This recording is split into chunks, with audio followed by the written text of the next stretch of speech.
cautious this time about holding me. I saw my father walk away from the classroom. I couldn't do anything. At that very moment, I hated him. And now that I hated my father, I loved my mother much more than I ever did. So I started missing her. I was left sobbing in the class. The sound of my crying lasted as long as it could. When all my energy had been drained, I became quiet and went to sit in one of the corners of the classroom. I was still scared, but it had been more than an hour, and I suppose I was getting a little used to the environment around me. I also realized that it wasn't just me who was crying. There were plenty of others. And just like me, they were all in the navy blue and white uniforms. I wondered how come all their parents had ended up choosing the same clothes as my parents had chosen for me. A girl in the far corner was still crying. She had more energy to sustain her agitation than I did. She was also louder than me. Sitting alone there, I thought to myself, what would I do without my family? I believed that Dad had left me at that place forever. I remembered my mother. I remembered her love for me. I wanted to run into her lap and complain to her about Dad for what he had done to me, that too in front of strangers.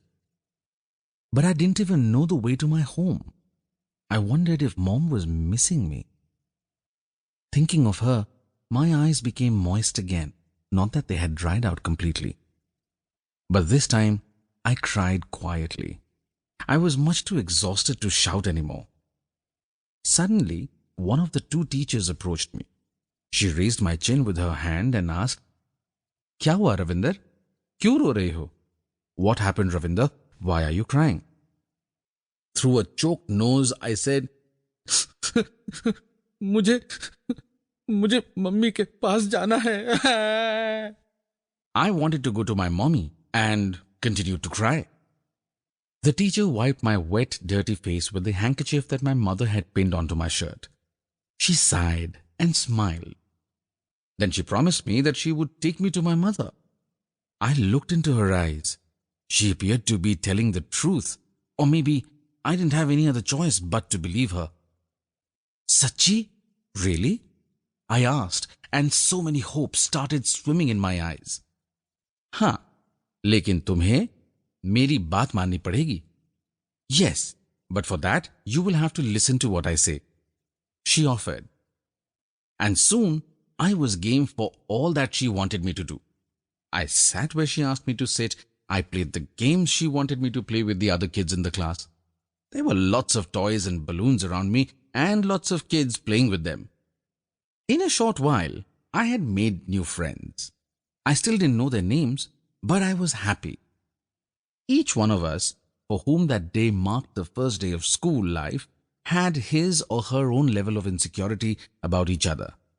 But it took only a short while for us to shed our inhibitions. Human nature is strange. Just because we all had a common thing to be afraid of, we turned into friends. In that new and unfamiliar environment, the only support was seeing people who were just like me, and that made things a little comfortable.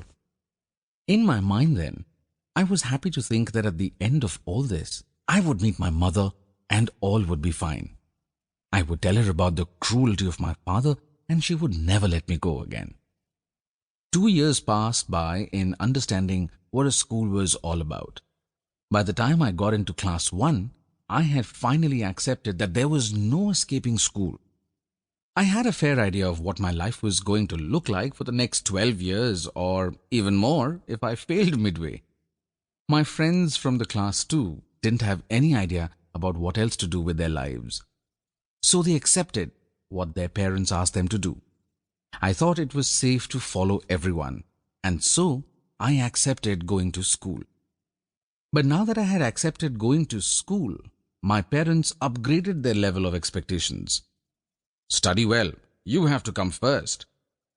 When I nodded my head to that demand at that time, I never realized that I had stepped on the starting line of what later was going to become a rat race. Happiness in little things. Our family lived in Burla, a very small, peaceful town situated beside the river.